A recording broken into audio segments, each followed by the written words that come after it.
This is CNN Breaking News. All right, Brian Todd, our correspondent on the scene in Pittsburgh right now for the G20 summit. He's been covering the protesters, some of them anarchists. There are tons of police security authorities on the scene right now. This is what happened just moments ago to Brian as he was covering these demonstrations, these protests. We want to inform you that this videotape is unedited. It's raw. Watch this.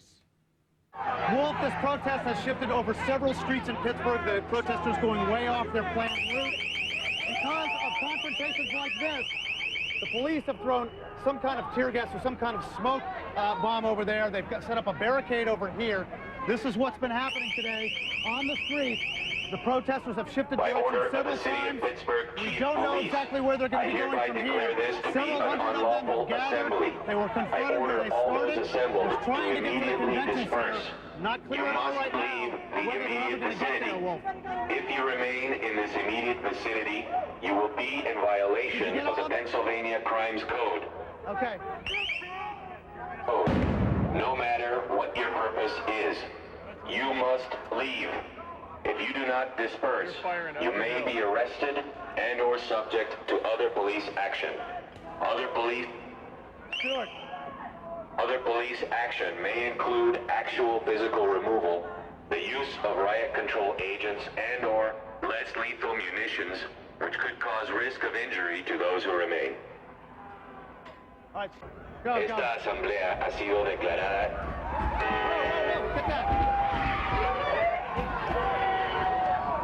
Of the City of Pittsburgh Chief Police, I hereby declare this to be an unlawful assembly. I order all those assembled to immediately disperse. You must leave the immediate vicinity. If you remain in this immediate vicinity, you will be in... Stuart, come on.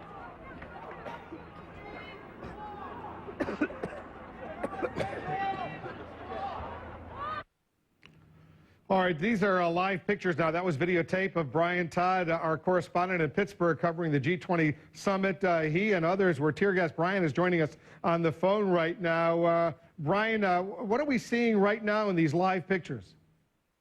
Well, Wolf, we're seeing a gathering of, looks like at least 100 riot police. They are basically cordoning off the corner of 32nd Street and Penn Avenue, which was originally going to be the main drag of this march today. But the protesters shifted several streets over in different directions. Every time they confronted the police, they shifted over. And the police, as you saw, started to tear gas them. There were confrontations. There was at least one arrest that we saw. Now it looks like the riot police, you can see in my kind of mobile phone here, they're moving in kind of the easterly direction of Penn Avenue. It looks, Wolf, like the protesters have dispersed for now. There's a small group of them. I don't know whether you can see all the way up this street on this transmission or not. There seems to be a small group of them way up that street. You may not be able to see it. The picture may be too small up there. But the riot police are now kind of walking in a procession east on Penn Avenue. As you can see in the previous video, it got pretty dicey earlier. Seems to be calming down in this section just because of the really heavy presence here of riot police. You can see they've basically made a four-square here in this intersection.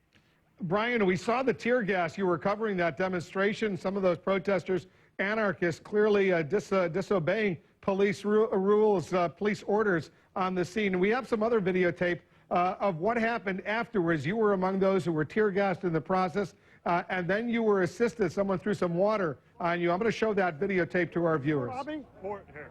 Lean your head down. Like that, sideways.